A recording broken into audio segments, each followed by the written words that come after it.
First question, according to classical theory, economics was called as science of wealth. Options are first one Robbins, option B Marshall, C Adam Smith, option D William.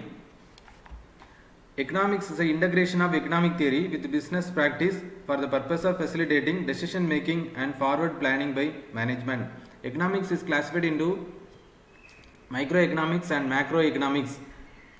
Macroeconomics deals with the economy of a country. Microeconomics deals with economy of individual firms or individual industry. Economics was further classified into classical theory and neoclassical theory. According to classical theory, economics was called as science of wealth. This definition is given by Adam Smith. So the answer is C. So the economics is considered with the wealth of nations. According to second question, according to the neoclassical theory, economics was called as a study of human welfare. That is study of wealth as well as of man. So in the classical theory, it considers only the wealth, but the neoclassical theory, it considers wealth as well as man. So it considers a man. Man is an important element in the neoclassical theory. This definition is given by Alfred Marshall. Answer is B. Then third question, economics is called as a relationship between ends and scarce means which have alternative uses. This definition is given by Robbins. So the ends, the relationship between ends and scarce means. Ends refers to wants or human needs. Human needs or human wants are unlimited in number. If one want diminishes, a new want will grow up. So the ends of a human are unlimited in number. And scarce refers to deficit, and means refers to money or price, which is it represents a property. So this definition is given by Robbins. Answer is A. According to Robbins, ends refers to wants. Wants are human needs. Answer is A. According to Robbins, means refers to money. Money or time or property. Answer is D. Then the law of demand. The law of demand states that higher the price, lower the demand, and vice versa. Other things remains constant. The other things are the taste of the customers, preference of the customers, real income of the customers. These are all the other things remains constant. So this definition is higher the price, lower the demand, and vice versa.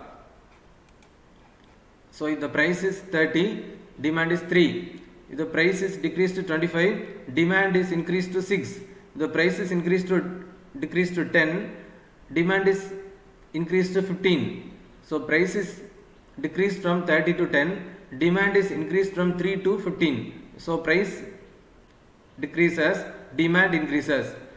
When the price increases, demand decreases. This is the law of demand while keeping other things constant. This is called as law of demand curve. Demand curve. So the price is 30. When the price is 30, demand is 3. When the price is 10, demand is 15. This curve has an inverse relationship. So it doesn't have any linear relationship. It has an inverse relationship. When the price decreases, demand increases. So this curve has a negative slope. So higher the price, option 1 is higher the price, lower the demand. Option 4, lower the price, higher the demand. So 1 and 4 are correct. So option is D. Answer is D. Then law of supply. Law of supply states as higher the price, higher the supply. Lower the price, lower the supply. When the price increases, supply increases. When the price decreases, supply decreases. So answer is B.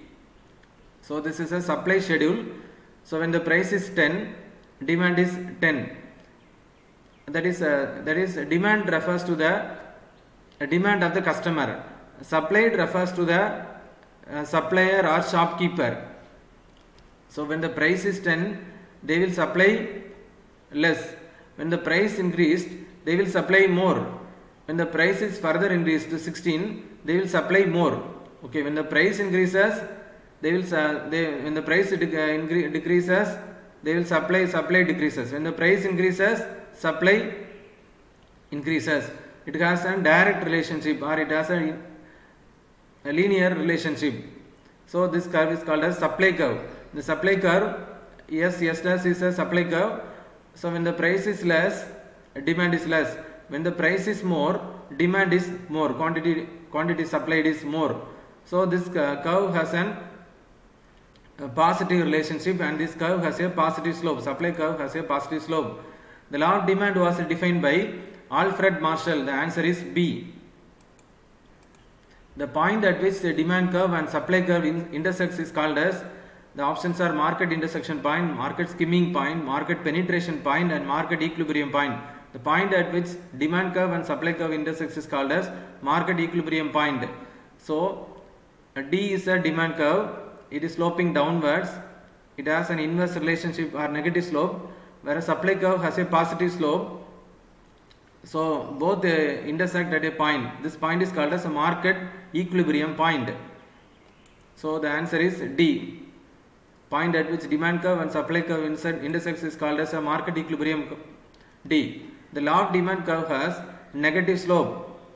So it is sloping downwards. So the answer is B. Which of the statements are correct regarding the assumptions of law of demand? The real income of customers remains the same. Taste and preference of consumers remain same. There are no substitutes for the commodity. The demand for the product is continuous. There is no change in quality of the commodity.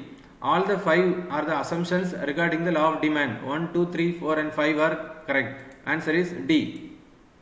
Why the demand curve slope downwards? This is due to the income effect, substitution effect, price effect, different uses of commodity. So when the income of customer increases, demand increases. So substitution products, tea and coffee are substitution product. If price of tea increases, people will drink coffee.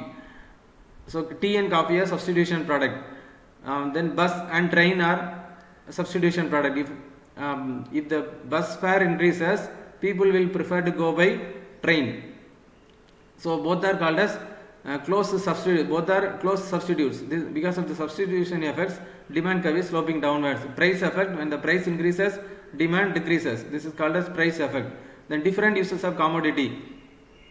For example, a mobile phone, it can be used as an alarm clock, it can be used as a watch, it can be used as a camera. So it has a different uses of product. When the different uses of commodity increases, the price of the demand for the product increases. So because of the reasons, the demand curve is sloping downwards. All of this, answer is D.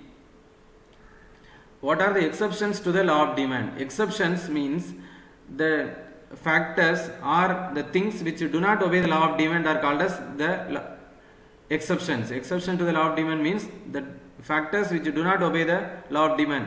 First one, Giffen paradox. Giffen paradox, Giffen goods refers to the inferior goods. There are inferior goods as well as superior goods. The good which has less cost is called as an inferior good. The good which has higher cost compared to the inferior good is called as a superior good. So in the Giffen paradox, when the price of according to law of demand, when the price increases, demand should decrease. But when the price of inferior good increase, the demand for inferior good increase because of the factor, because of the superior good, presence of superior good. So people will buy chicken and mutton, or one is inferior good, chicken is inferior good and mutton is inferior good. If chicken cost is less, even though the chicken cost is increasing, if the cost of chicken increase, people will buy more of chicken because they cannot afford more money to buy mutton because of the increasing cost of the superior item. So it will not obey the law of demand. And Veblen effect, rich people will buy costlier items even though the price is rising. They will buy diamond and other such then costlier cars even though the price is rising. So the demand for the products is rising because of the rich people. So this is called as Veblen effect. Then ignorance effect. Even when the price is increasing, people will buy in more quantities because of ignorance. This is called as ignorance effect. Then fear of shortage. If a war arises in a country, people will buy large quantities of stocks items because even though the price is rising, so it will not cover under the law of demand. Speculative effect: when the price is increasing, people will buy in more quantity. People will buy in more quantity even though the price is rising. Real estate is an example for speculative effect. Then what are the exceptions to the law of demand? Giffen paradox, Veblen effect, ignorance effect, fear of shortage, speculation effect. All of this is the answer. Answer D. Rich people will buy costly items such as diamond for their social prestige even when the price is high. This is called Veblen effect. Answer is B. If the price of product is increasing, people buy in large quantities because of the expectation that the price of the product will further increase. Okay, this is called speculative effect. Answer is D. If the price of the product is high, people think that its quality is also high, and they buy more in ignorance. This is called ignorance effect. Answer is C. And the price for inferior goods, Giffen good increases, the demand also increases for inferior goods. This is called Giffen paradox. Answer is A. Which factor does not influence supply?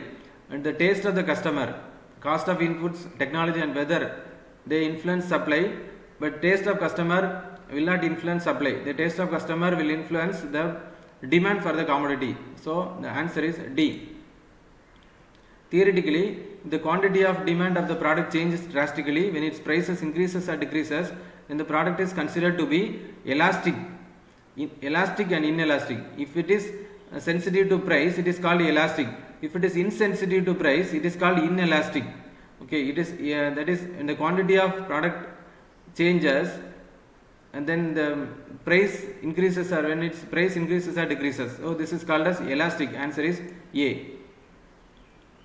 So the inelastic means it is not sensitive to price. It will not change when the price increases. It will not change. The quantity demanded will not change. This is called as inelastic condition. Then cost analysis. The extra cost of producing one additional unit is called as the opportunity cost. Options are opportunity cost, sunk cost, incremental cost and marginal cost. Extra cost of producing one additional unit is called as a marginal cost. If a firm is making 1000 products and then the money needed to make additional one product, 1001 product is called as the marginal cost. Okay, if the additional cost is, if the cost of making 1000 product is 10,000 and 1001 product is 10,000 and 100, marginal cost is 100. The extra cost of producing one additional unit is called as marginal cost. Extra cost, answer is D. The cost which is not affected by the change in level or nature of business activity. That is, even though the firm emerges into a very large organization, the cost will not reduce. The cost doesn't change.